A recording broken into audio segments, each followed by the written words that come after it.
800 కోట్ల రూపాయల నిధులతో కూడిన అభివృద్ధి పనులకు ఈ రోజు మనం శంకుస్థాపన చేసుకున్నాం. దాదాపుగా అన్నిటికీ పరిపాలన అనుమతులు వచ్చాయి, అన్నిటికీ టెండర్లు పిలిచారు, అన్నిటికీ అగ్రిమెంట్లు అయినాయి. ఈనాడు మన ముఖ్యమంత్రి గారి చేతుల మీదుగా శంకుస్థాపన చేసి రేపటి నుంచి పనులు ప్రారంభించాలన్నదే నా ఆలోచనగా మీ అందరికీ సవినయంగా తెలియజేసుకుంటున్నా. ఈరోజు ముఖ్యమంత్రి గారి సమక్షంలో వేదిక సాక్షిగా మీ అందరి సాక్షిగా నేను మీకు ఒక మాట ఇస్తున్నాను. ముఖ్యమంత్రి గారిని, ప్రభుత్వాన్ని, అధికారులందరినీ కూడా అన్ని రకాలుగా సంప్రదించి విజ్ఞప్తి చేసి ఒప్పించి 18 మాసాల లోపు ఈరోజు శంకుస్థాపన చేసుకున్న అన్ని పనులకు కూడా పూర్తి చేసి ప్రారంభోత్సవం చేయించే బాధ్యత నాది అని చెప్పి నేను ఈ సందర్భంగా తెలియజేస్తున్నా. మీ నమ్మకాన్ని వమ్ము చేయకుండా, మీ విశ్వాసాన్ని వమ్ము చేయకుండా వచ్చే రోజుల్లో కూడా మరిన్ని అభివృద్ధి కార్యక్రమాలు మనం చేపడదాం. నేను గౌరవ ముఖ్యమంత్రి గారికి ఇక్కడ రాజకీయాలు కాకుండా అభివృద్ధి విషయాలే మాట్లాడాలని అనుకుంటున్నాను. నా నియోజకవర్గంలో షెడ్యూల్ కులాలు, షెడ్యూల్ తెగలు, బలహీన వర్గాల వారు ఎక్కువగా ఉన్నారు. మాకు 3500 ఇందిరమ్మ ఇండ్లు వచ్చాయి.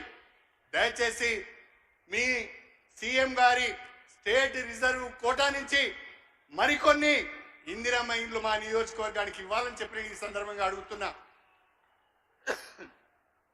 స్టేషన్ గన్పూర్ గ్రామ పంచాయతీని చాగల్ మరియు శివునిపల్లి కలుపుకొని మున్సిపాలిటీగా అభివృద్ధి చేసుకున్నాం. ఈరోజు ముఖ్యమంత్రి గారు లాంఛనంగా దాన్ని ప్రారంభించారు. కానీ ఈ 3 గ్రామాలు మున్సిపాలిటీగా ఏర్పడినాయి. దాదాపు 20,000 జనాభా ఉంది. ఇది నియోజకవర్గ కేంద్రం.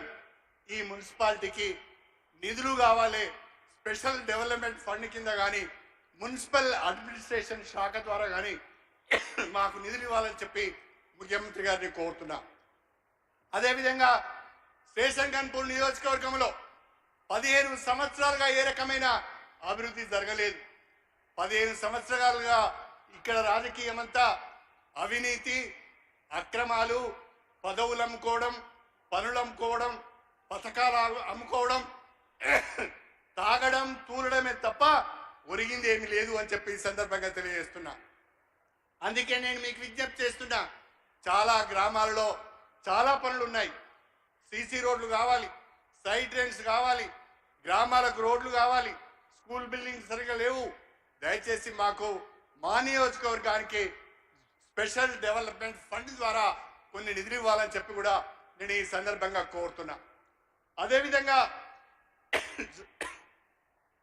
స్టేషన్ గన్పూర్ నియోజకవర్గం, వర్ధనపేట, పాలకుర్తి, తుంగతుర్తి ఈ 4 నియోజకవర్గాలకు సంబంధించి దేవాదుల ఎత్తిపోతల పథకం ప్యాకేజ్ 6 ఫేజ్ 3 ద్వారా 80,000 ఎకరాలకు సాగునీరు అందించే అవకాశం ఉన్నది. కాకపోతే గత ప్రభుత్వం నిర్లక్ష్యం వలన ఆ కాంట్రాక్టర్ ఆ పనులను వదిలేసిపోయారు. దానికి సంబంధించిన రివైజ్డ్ ఎస్టిమేట్ ప్రభుత్వానికి సమర్పించడం జరిగింది. దయచేసి మీరు దాన్ని వెంటనే ఆ రివైజ్డ్ ఎస్టిమేట్ తెప్పించుకొని అది కనుక మంజూరిస్తే మా 4 నియోజకవర్గాలలో 80,000 ఎకరాలకు సాగునీరు అందించే అవకాశం ఉంటుంది అని చెప్పి కూడా నేను ఈ సందర్భంగా తెలియజేసుకుంటున్నా. నూతనంగా చిల్పూరు, వేలేరు మండలాలు ఏర్పడ్డాయి. ఆ మండలాల్లో మాకు ఎంపీడీఓ ఆఫీసు లేదు, ఎంఆర్ఓ ఆఫీసు లేదు, పోలీస్ స్టేషన్ భవనాలు లేవు. దయచేసి చిల్పూరులో, వేలేరు మండలాల్లో మండల కాంప్లెక్స్లు కూడా మంజూరు చేయాలని చెప్పి నేను ఈ సందర్భంగా మీకు ప్రత్యేకంగా విజ్ఞప్తి చేసుకుంటున్నాను. నాకు నమ్మకం ఉంది, నాకు విశ్వాసం ఉంది. తప్పకుండా మన ప్రియతమ ముఖ్యమంత్రి మన రేవంత్ రెడ్డి గారు మన నియోజకవర్గానికి అడిగినన్ని నిధులు ఇస్తారనే నమ్మకం నాకుంది. నేను అడిగిన అభివృద్ధి పనులు అన్నీ కూడా ఈ నియోజకవర్గానికి అవసరమే అని మీరు భావించినట్లయితే ముఖ్యమంత్రి గారి దృష్టికి వెళ్లే విధంగా గట్టిగా చప్పట్లు కొట్టవలసిందిగా మీ అందరికీ నేను విజ్ఞప్తి చేస్తున్నాను. ఇంకా గట్టిగా, ఎంత గట్టిగా కొడితే అన్ని నిధులు వస్తాయి. మరొక్కసారి మన ముఖ్యమంత్రి గారి మాట తీరు చూస్తున్నాం, మన ముఖ్యమంత్రి గారి పనితీరు చూస్తున్నాం. అతి పిన్న వయసులో అవకాశం వచ్చింది. ఏదో ఒకటి చేయాలనే తపనతో పనిచేస్తున్నారు.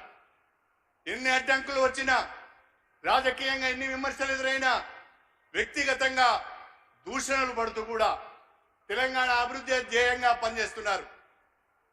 T20 ఆడుతున్నాడు, టెస్ట్ మ్యాచ్ పోయింది, వన్డే పోయింది. రేవంత్ రెడ్డి గారు T20 మ్యాచ్ ఆడుతున్నారని చెప్పి ఈ సందర్భంగా గుర్తు చేస్తున్నా. మీరు నిన్న చూసి ఉంటారు, శాసనసభలో శాసన మండలిలో కబడ్డీ ఏ రకంగా ఆడిండో మీరందరూ చూసి ఉంటారు.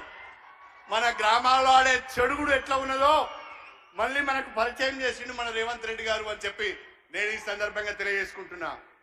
తెలంగాణ అభివృద్ధి ధ్యేయంగా, పేద ప్రజల సంక్షేమమే ధ్యేయంగా భారతదేశంలో గుజరాత్ మోడల్ కాదు, తెలంగాణ మోడల్ను ప్రవేశపెడతా.